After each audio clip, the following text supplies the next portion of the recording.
السلام علیکم دوستو امید کرتا ہوں سب خیریت سے ہوں گے۔ دوستو سب سے پہلے اپنے چینل تھاٹ آف لرننگ کو سبسکرائب کر لیں اور بیل آئیکن کو دبا دیں تاکہ ہر نئی آنے والی ویڈیو سب سے پہلے آپ تک پہنچ سکے۔ آج ہم امام احمد ابن حنبل رحمہ اللہ کی سیرت کے بارے میں پڑھیں گے۔ آپ کا نام احمد ابن محمد بن حنبل، کنیت ابو عبداللہ اور لقب امام اہل سنہ ہے۔ ربیع الاول 164 ہجری میں ولادت ہوئی۔ آپ رحمہ اللہ کے والدین خالص عربی تھے۔ ان کا نسب نبی اکرم صلی اللہ علیہ وسلم تک چلا جاتا ہے۔ بچپن ہی سے باپ کا سایہ سر سے اٹھ گیا اور والدہ نے پرورش کی۔ آپ رحمہ اللہ نے بغداد میں نشو و نما پائی۔ اس وقت بغداد مرکز خلافت اور علوم و معارف کا گڑھ تھا۔ بہت جلد انہوں نے قرآن مجید حفظ کر لیا۔ جب 14 سال کے ہوئے تو فن کتابت اور حفظ حدیث میں مشغول ہو گئے۔ آپ رحمہ اللہ نے صرف روایت حدیث پر اکتفا نہیں کیا بلکہ صفقہ فی الدین کی طرف توجہ دی۔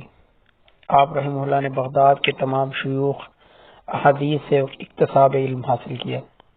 بعد ازاں بصرہ اور حجاز کا سفر کیا۔ آپ رحمہ اللہ نے امام شافعی کی شاگردی حجاز میں اختیار کی۔ امام شافعی کا امام احمد کی حدیثی اور فقہی ذہن بنانے میں خصوصی دخل تھا۔ امام احمد بن حنبل نے 40 سال سے قبل تدریس احادیث اور اختصاص سے اجتناب کیا۔ 204 ہجری میں تعلیم و تدریس کا باقاعدہ آغاز کیا۔ مسند درس پر بیٹھنے سے قبل آپ رحمہ اللہ کے علم و عمل، تقوی و طہارت کی شہرت عالم اسلام میں ہو چکی تھی، لہذا طالب علم کے لیے کثیر لوگ آپ رحمہ اللہ کے پاس آنے لگے۔ آپ رحمہ اللہ کے حلقہ درس میں بیک وقت 5,000 طلباء کا ہجوم ہوتا تھا۔ جو طلباء آپ رحمہ اللہ سے صرف حدیث لکھتے، ان کی تعداد 5% تھی۔ امام احمد ابن حنبل کے عظیم کارنامے: اول یہ کہ آپ رحمہ اللہ نے قرآن و سنت کی خالص اتباع کا مسلک بڑی شدت سے پیش کیا۔ دوسرے یہ کہ آپ نے حق گوئی کے لیے جابر السلاطین کے متعلق پرواہ نہیں کی۔ عباسی دور میں معتزلہ نے خلق قرآن کا فتنہ اٹھایا اور اہل سنہ کی جانب سے امام احمد بن حنبل نے سینہ سپر ہوئے اور 4 عباسی خلفاء کے خلاف صبر و استقامت سے حق کی جنگ لڑی۔ خلیفہ معتصم، مامون اور الواسق کے سامنے ڈٹے رہے۔ جیل، کوڑے، فاقہ کشی، قید و تنہائی، ہر قسم کا تشدد برداشت کیا اور صبر و ثبات کا پہاڑ بنے رہے۔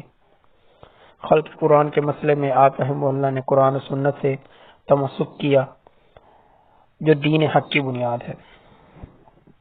آپ رحمہ اللہ نے تقریباً 100 سے زائد اساتذہ سے استفادہ کیا، جن میں نمایاں ترین امام ابو یوسف رحمہ اللہ اور حافظ حیثم ہیں۔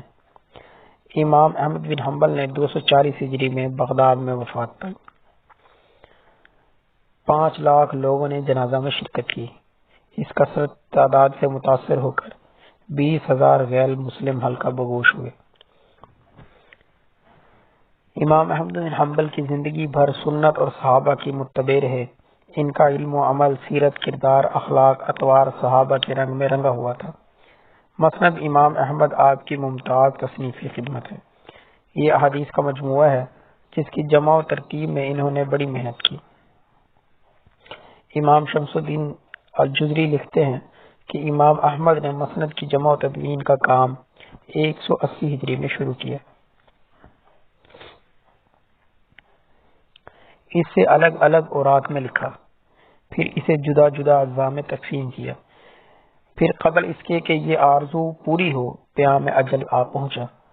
مسند امام احمد میں کل 30,000 احادیث تھیں۔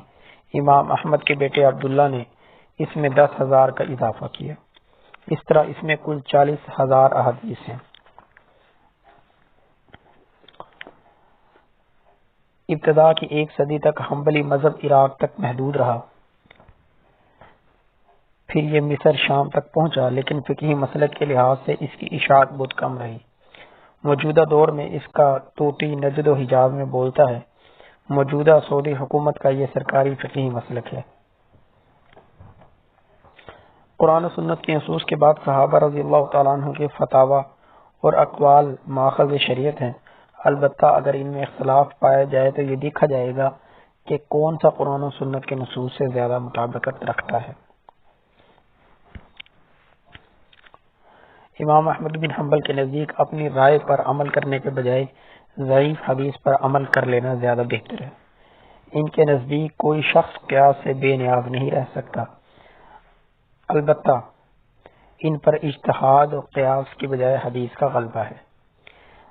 حنبلی فقہ حدیث نبی صلی اللہ علیہ وسلم اور آثار صحابہ رضی اللہ تعالیٰ عنہ کا رنگ غالب ہے، اس لیے ان کی فقہ عصری فقہ کہلاتی ہے۔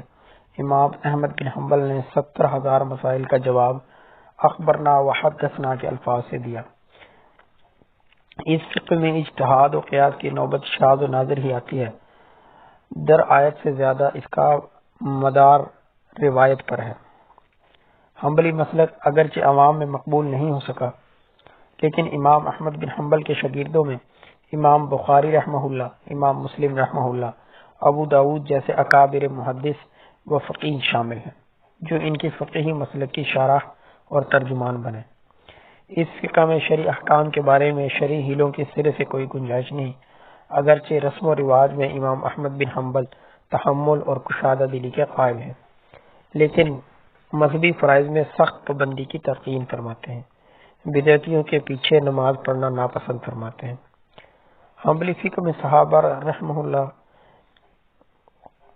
کے فتاوی اور اجماع کو بھی خاص اہمیت حاصل ہے۔